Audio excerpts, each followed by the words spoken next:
എന്റെ ആളുകൾ മുഖത്ത് നോക്കി സംസാരിച്ചില്ലെങ്കിൽ ഞാൻ മുഖത്ത് നോക്കി സംസാരിക്കുന്നില്ല എന്ന് തുല്യാണ്. അതുപോലെ തന്നെ വേറൊരു കസ്റ്റമർ ഇതേപോലെ അവര് ഉമ്മാനെ കൂട്ടിയിട്ടാണ് പറഞ്ഞത്. ഉമ്മാക്ക് ഇരിക്കാനുള്ള സൗകര്യങ്ങൾ അറേഞ്ച് ചെയ്ത് കൊടുത്തു. അത് നമ്മളത് ചെയ്യും. കാരണം eye to eye contact important. Smile കഴിഞ്ഞ eye to eye contact important സാധനം. അപ്പൊ നമ്മൾ മുഖത്ത് നോക്കി സംസാരിക്കില്ല. അവര് ഞാനേ ഇത് അനുഭവം എന്താന്ന് വെച്ചാല്, നമ്മൾ ഒരു ഷോപ്പിൽ പോകുമ്പോൾ നമ്മൾ ഇഷ്ടപ്പെടാത്ത ചില കാര്യങ്ങളുണ്ടല്ലോ, അത് റിസർച്ച് ചെയ്താൽ മതി. നമ്മളെ ഷോപ്പിൽ അത് ഇല്ലാതാക്കിയാൽ മതി. ഇത് നമുക്കൊക്കെ ഒരുപാട് അനുഭവം ഉണ്ടാവും മുഖത്ത് നോക്കി സംസാരിക്കാത്തതൊക്കെ. ഇത് നേരെ ഇവിടെ ഇല്ലാതിരിക്കും. എൻ്റെ ആളുകൾ, ഞാൻ എപ്പോഴും പറയുന്നത്, എൻ്റെ ആളുകൾ മുഖത്ത് നോക്കി സംസാരിച്ചില്ലെങ്കിൽ ഞാൻ മുഖത്ത് നോക്കി സംസാരിക്കുന്നില്ല എന്ന് തുല്യാണ്. അല്ലെ, എൻ്റെ ആളിൽ നിന്നൊരു സ്മെല്ല് എൻ്റെ കസ്റ്റമറിന് കിട്ടുകയാണ്, മോശമായൊരു സ്മെല്ല് കിട്ടുകയാണ്. അതിനർത്ഥം എന്നെ അവർക്ക് സ്മെല്ല് ചീത്തയായിട്ട് എൻ്റെ ഫേസാണ് എൻ്റെ കസ്റ്റമേഴ്സും എൻ്റെ ഷോപ്പും അതിനകത്തുള്ളവരും എല്ലാം എൻ്റെതാണ്. അങ്ങനെയെങ്കിൽ അവിടെ ഒരു ഓണർ ചെയ്യേണ്ടത് അവരുടെ ഡ്രസ്സിങ്ങിൽ, സ്മെല്ലിൽ ഇതുപോലെ മുഖത്ത് നോക്കി ചിരിക്കുന്നില്ല, കണ്ണിൽ നോക്കി സംസാരിക്കുന്നില്ല. അതിന് കോൺഫിഡൻസ് ഇല്ലാത്തതുകൊണ്ടാണ് കണ്ണിൽ നോക്കി സംസാരിക്കാത്തത്. ഞാൻ വിൽക്കുന്ന പ്രൊഡക്റ്റിന് എനിക്കത് വിശ്വാസമല്ല, പിന്നെ ഞാൻ കണ്ണിൽ നോക്കി സംസാരിക്കും. ഈ പ്രൊഡക്റ്റ് അതിനനുസരിച്ച് റെഡിയാക്കണം, ഷോപ്പ് അതിനനുസരിച്ച് റെഡിയാക്കണം, എല്ലാറ്റിനും വേണ്ടി റെഡിയാക്കി. നേരത്തെ നമ്മൾ പറഞ്ഞു വസന്തം വിരിയിക്കണം. അതിനകത്ത് വസന്തം വിരിയിച്ചാലേ പൂമ്പാറ്റകൾ നമ്മളിലേക്ക് വരുള്ളൂ. ഓക്കെ, അപ്പൊ ഉമ്മ വന്ന സമയത്ത് ഉമ്മന്റെ ഫേസ് ഐ കോണ്ടാക്ട് എനിക്ക് മനസ്സിലായി. ഞാൻ പറഞ്ഞു പിന്നെ വെള്ളം എന്തെങ്കിലും വേണം, അല്ലെങ്കിൽ കോഫി ഞാനൊന്ന് ഓഫർ ചെയ്യട്ടെ. അപ്പൊ ഉമ്മ പറഞ്ഞു അല്ല പിന്നെ കോഫി കിട്ടിയ കുഴപ്പമില്ല എന്നോട് ഇങ്ങോട്ട് പറഞ്ഞു. ഞാൻ ആ കോഫി കൊടുത്തു. അപ്പൊ ഒപ്പം വന്ന മോനെ മൊബൈൽ എടുക്കാൻ വന്ന ആളന്ന് അത് എടുത്ത് മൊബൈൽ എടുത്ത് ആൾക്ക് ഒരുപാട് ഹാപ്പി ആയി. നമ്മളാ ഒരൊറ്റ ഇതിൽ തന്നെ ആള് വന്നതും പ്രൈസോ നെഗോഷിയേഷനോ ഒന്നുമില്ല. എടുത്തു. പ്രൈസ് എന്താണ് ഏതാ മോഡൽ, ഇന്ന മോഡൽ വേണം, അത് എടുത്താണ് പോവുക ചെയ്തത്. ഇവിടെ നമ്മൾ എത്രത്തോളം അവരെ ഹാപ്പി ആക്കാൻ പറ്റുന്നോ അത്രത്തോളം നമ്മളെ ഹാപ്പി ആക്കാൻ നമുക്കൊന്നും വരാൻ പോകുന്നില്ല. ഒരാൾ നമ്മളോട് ഒരു ഇതേപോലെ ഒരു കസ്റ്റമർ ഡീൽ ചെയ്യുന്ന സമയത്ത് ജസ്റ്റ് തന്നെ അവര് പിന്നെ ആർക്കാണ് എടുക്കുന്നതെന്ന് ചോദിച്ചു. ഉമ്മാക്കാന്ന് പറഞ്ഞോടുകൂടി ഞാൻ ഉമ്മാക്ക് പറ്റിയ മോഡലുകൾ ഇതാണ് നിങ്ങൾക്ക് ബെറ്റർ എന്നുള്ളത് സംസാരിച്ച് തുടങ്ങിയപ്പോൾ എന്നോട് ആളെന്നാൽ സംസാരിച്ച് ഞാൻ 5 വർഷമായി നാട്ടിൽ പോയിട്ട് എന്നോട് പറയാ എന്താണ് ആ കസ്റ്റമർക്ക് എന്നോട് പറഞ്ഞ ആവശ്യമുണ്ടോ? ഒരാവശ്യമില്ല. നമ്മൾ കൊടുക്കുക, റാപ്പ് കണക്റ്റഡ് ആയി. പിന്നെ അവിടെ നമ്മളെ ഒരു ഫാമിലിയിലേക്ക് കയറുക. അതുകൊണ്ടാണ് ഇത്തരം അവരുടെ മനസ്സിലുള്ള സങ്കടങ്ങളും ഇതൊക്കെ പറഞ്ഞുകൊണ്ടിരിക്കുന്നത്. ഇത് കേൾക്കാനുള്ള മൈൻഡ് സെറ്റ് നമുക്കില്ല. കേൾക്കുക എന്നുള്ളത് വലിയൊരു കലയാണ് കേട്ടോ. ഇവര് പറയുന്നത് ഒക്കെ കേൾക്കുക എന്നുള്ളത് വലിയൊരു കലയാണ്. സെയിൽസ്മാൻ അതൊക്കെ വേണമെന്ന്. സെയിൽസ്മാൻ ഇതൊന്നിനും റെഡി അല്ലാന്നെങ്കിൽ എങ്ങനെയാണ് ഇതൊക്കെ കേൾക്കാനുള്ള? എവിടെയാണ് ഓൺട്രപ്രനർ ചിന്തിക്കേണ്ടത്?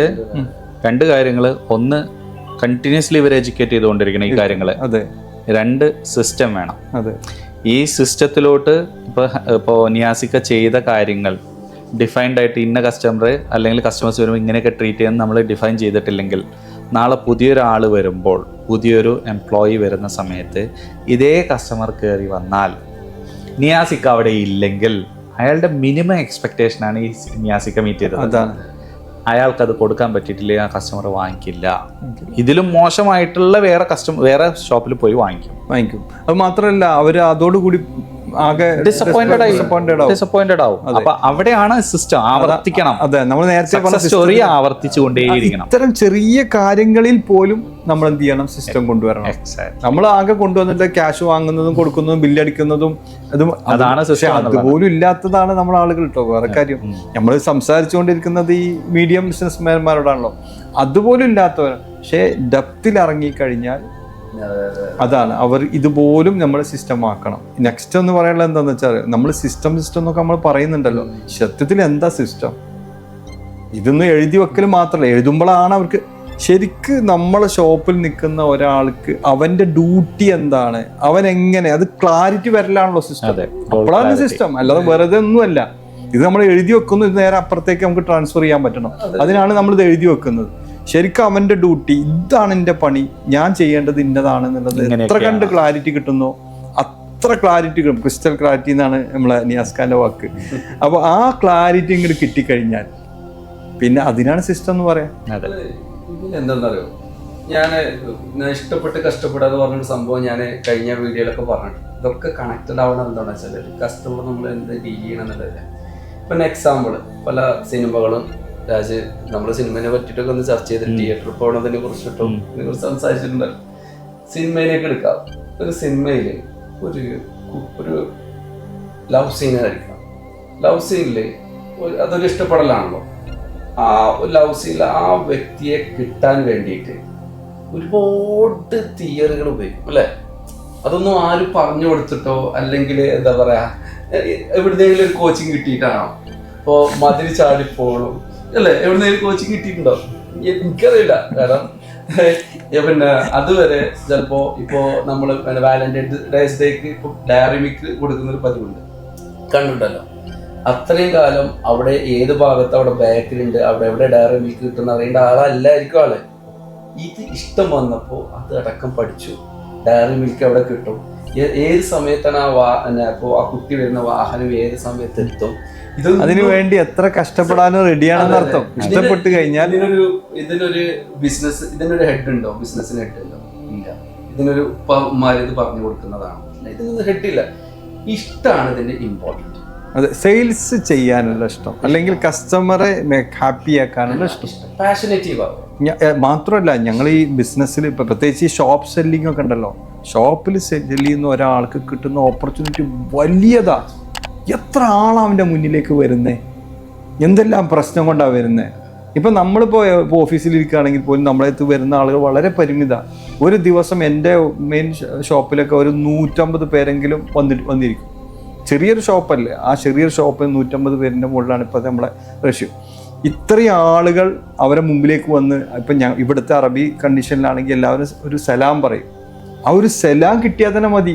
അപ്പോൾ ഇത്രക്കും വലിയൊരു ഓപ്പർച്യൂണിറ്റി അവരുടെ മുമ്പിലുണ്ട്. ഒരുപാട് അവരുടെ പ്രശ്നങ്ങളിലേക്ക് ഇറങ്ങി, വെറും മൊബൈൽ വിറ്റാൽ പോരെ വരുന്നു, അവരുടെ പ്രശ്നങ്ങളിലേക്ക് ഇറങ്ങി സൊല്യൂഷൻസ് നമ്മൾ കൊടുത്തുകൊണ്ടേയിരിക്കണം.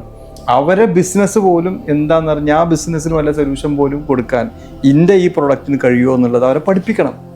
നിങ്ങളിത് ഇങ്ങനെ ചെയ്തു നോക്കി, പിടിച്ചാൽ കിട്ടില്ല ആ ബിസിനസ്, പിന്നെ പിടിച്ചാൽ കിട്ടില്ല. അതാണ് അതിന് അപ്പോഴേ നമ്മൾ ഇഷ്ടപ്പെടുമ്പോഴേ നമ്മൾ അതിനെ കുറിച്ച് ഘാതമായി ചിന്തിക്കുകയും അതിന് ഇങ്ങനെയൊക്കെ ചെയ്താലുണ്ടാവുമോ എന്നുള്ളത് നമ്മൾ പഠിക്കും.